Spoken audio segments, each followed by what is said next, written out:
Hey guys, Sneaky Snake here, Brothers in Arms, World of Warships, and today's video we're going to take a look at a game that I had in the Fletcher, the Tier 9 American Destroyer. I'm divisioned up with my APOC buddies Rabadoo and Elastic Spider. They're playing in the Tier 9 Japanese battleship Izumo and Tier 9 Soviet Destroyer Udaloy respectively, and we're playing some domination here on the map Atlantic. For my captain skills, I run Preventative Maintenance, Last Stand, Survivability Expert, Torpedo Reload Armament Expertise, Superintendent, Basic Firing Training, and Concealment Expert. And for my equipment, I am running Main Armaments Modification 1, AA Guns Modification 2, Torpedo Tubes Modification 3, Propulsion Modification 1 and 2, and Concealment Systems Modification 1.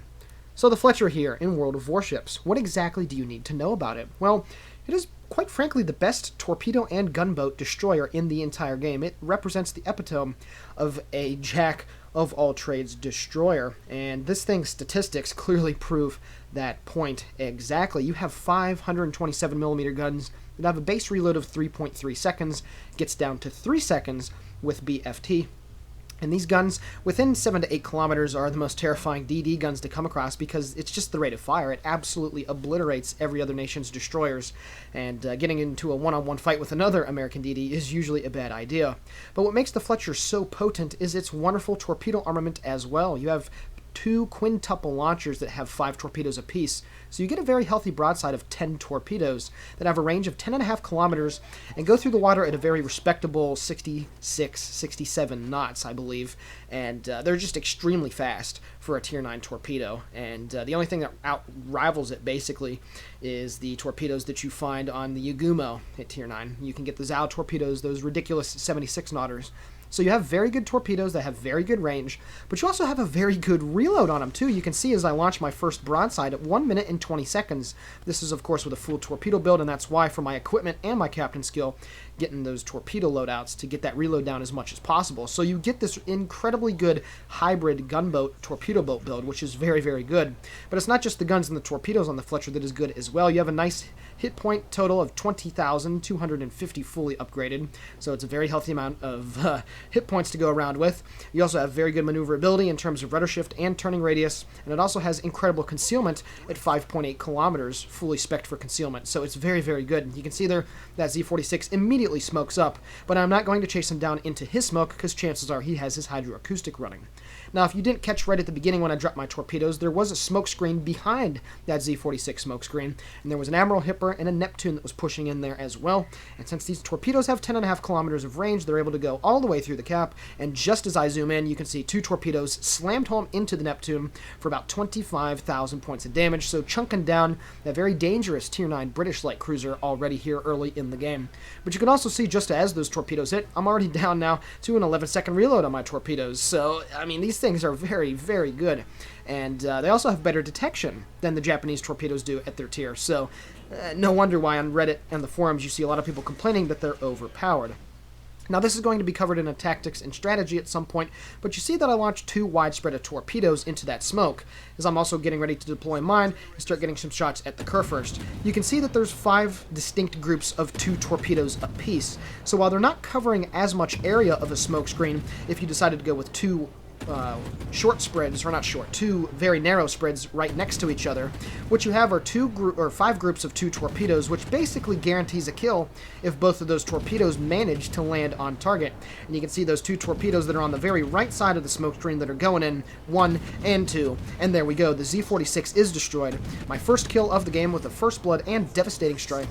I'm up to 46,000 points of damage, so you see exactly what I mean. You don't cover as much of the smoke screen, but when those 2 torpedoes do hit, it basically guarantees a kill on a DD instead of just landing 1 and damaging it to, you know, a third or half health. And now here's where the guns are going to get going here on this Kurfürst, and yeah, 3-second reload, 5 guns. You do not have to get rid of a turret to get defensive fire AA like you would on a Benson with the Seahall. So it's actually very nice to not be able to lose firepower and still have the ability to swat some planes out of the sky, and that's the reason why I run the AA guns modification. You do still have a pretty decent AA suite on this ship, but now as I'm about ready to go out of the smoke screen, I'm going to stop shooting, and I'm going to launch my torpedoes because they are yet again, with 5 seconds left on the cap, ready to go. And yeah, that's really what makes the Fletcher so good. The upgrade of the torpedoes from the Benson to this thing is just ridiculously nice. They go so much faster, have a little bit extra range, and do much more damage.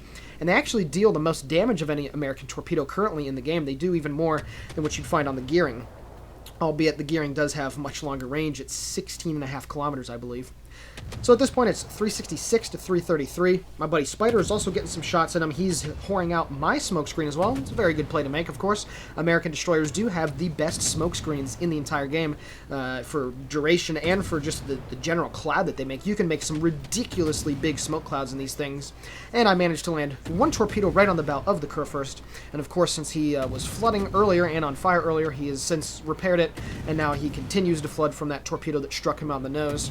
And then Spider's torpedoes managed to go flying in there and secures the kill on that Tier 10 German battleship. And I'm up to 75,000 points of damage. A very nice start to the game with a solo cap to boot.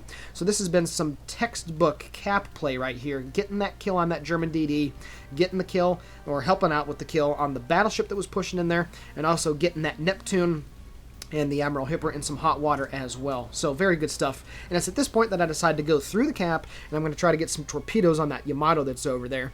As you can also see, we've captured Objective Charlie for some time, so the Prinzeugen and the Tirpitz are going to be moving in through there. So at this point, the only reason, or the only way we're going to lose this game is if we decided to all push out of B, get out of effective covering distance of each other, and screw it up really badly. That's really the only way. So there's no point for me to move out of B or out of the vicinity of B, and I'm still going to stay here for the rest of the game for the most part.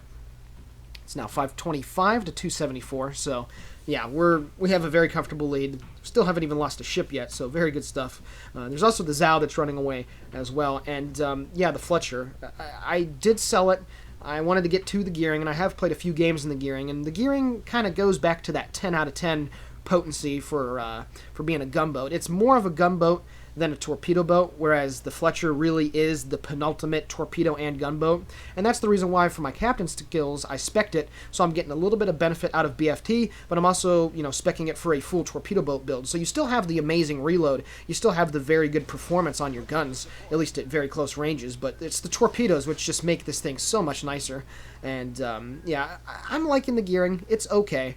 Obviously, like I said, it's more of a gunboat, and it really does bring down other destroyers very, very quickly. It's incredible the amount of damage that you can lay on. And I've honestly always liked destroyers better with at least 2 guns in the turret.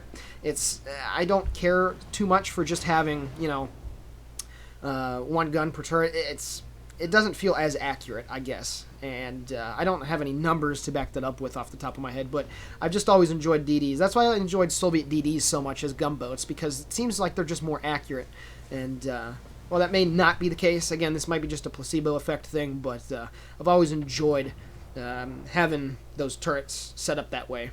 But, yeah, again, don't let me distract you from the main point that this thing is still a very good gunboat, and it's still more of a gunboat at heart. But yeah, the Fletcher's torpedoes are just so darn good. And a lot of backlash from the community is unfortunately those torpedoes ran out. Perfect example right there. If I was in a Gearing, those torpedoes would have easily had enough range to slam home into the side, and I would have landed at least 2, maybe 3.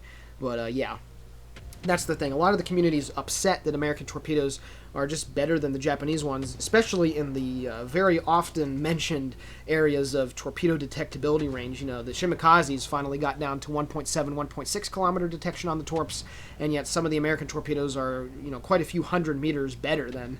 So it's something that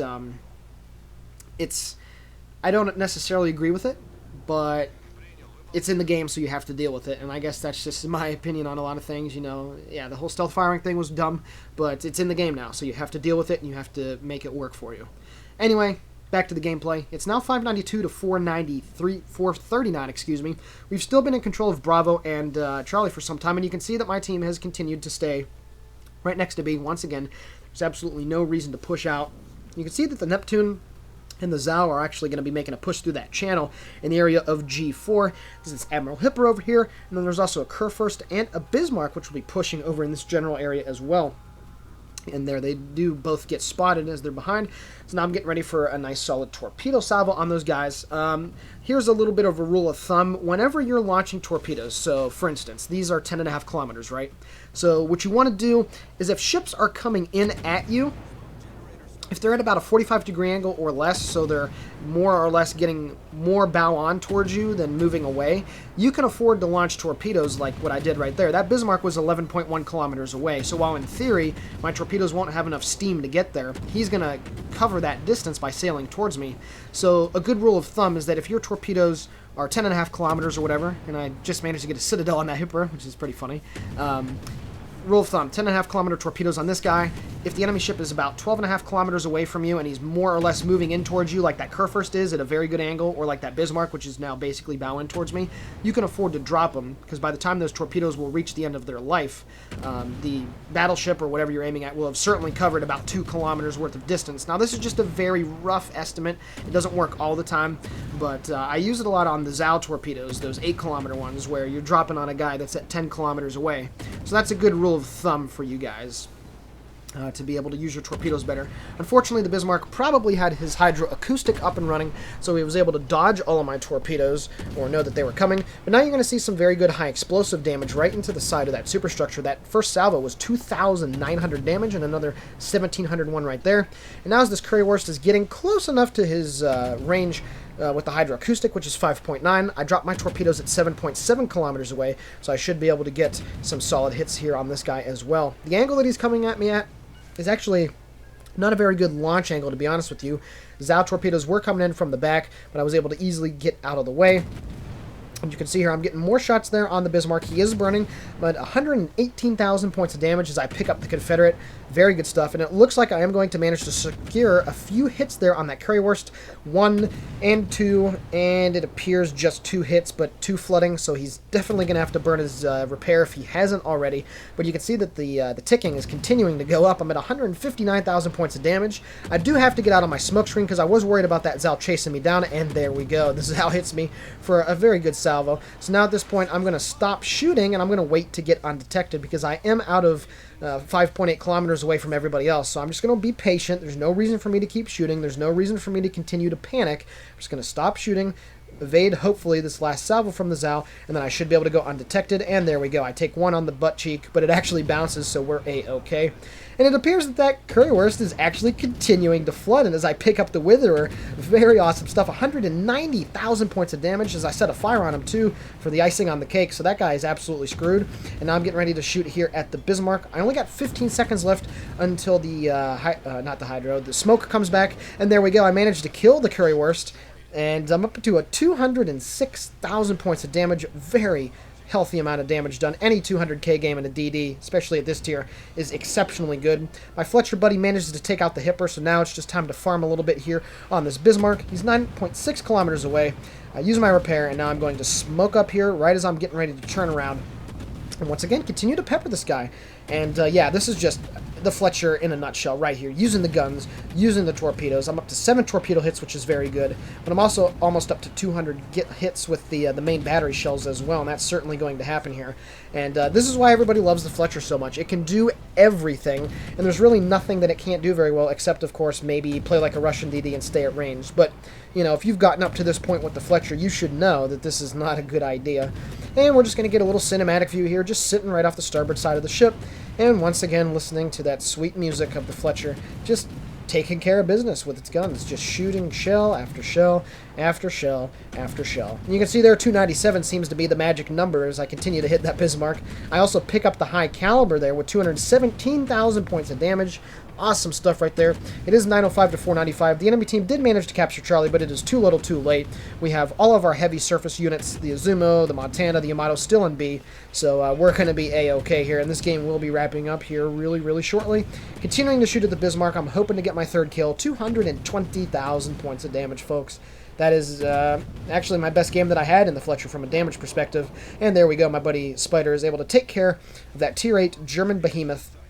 And it is only a matter of time until that Zao dies. He's now on 289 hit points. So yeah, just a wonderful performance in this ship. Shows you every strength that this thing has and how it can just absolutely hold down entire stretches of the map, at least, of course, when you're playing pubs. So yeah, I really enjoyed this ship. Average damage was good, win rate was good, And we're about to finish off this game here. We're at 990 points, 222,000 points of damage. What a performance here by myself in the Fletcher. And yeah, I really enjoyed the ship. I've probably already said it a million times, but I see exactly why people love the Fletcher. And that will wrap it up here with a wonderful performance here on the map Atlantic, playing some domination. Alrighty guys, taking a look at the post-battle results, 623,000 credits received, 8,500 total XP. I pick up a Confederate, Witherer, First Blood, Devastating Strike, and High Caliber. 222,000 points of damage done, with 263 shell hits and 7 torpedoes. I sent 2 ships to the bottom of the ocean, and I had 1 solo base capture. Taking a look at the team score, 2,773 base XP. A very, very nice performance in the Fletcher, and once again, shows you exactly why I love this ship so much. This was just a perfect replay for showing off how powerful this American deity is, and then of course Robidoo and Spider getting 4 kills combined with a pretty decent showing in 4th and 5th place as well. So with that being said, Sneaky Snake here for Brothers in Arms World of Warships signing off. Please like, comment, possibly subscribe to the channel. All of it is very much appreciated, and we're approaching 1,000 subs at this point, so we got something special lined up for you guys. I think we mentioned it before, but I'd like to say we do have something special lined up. So with all that being said, thank you very much, and have a great day.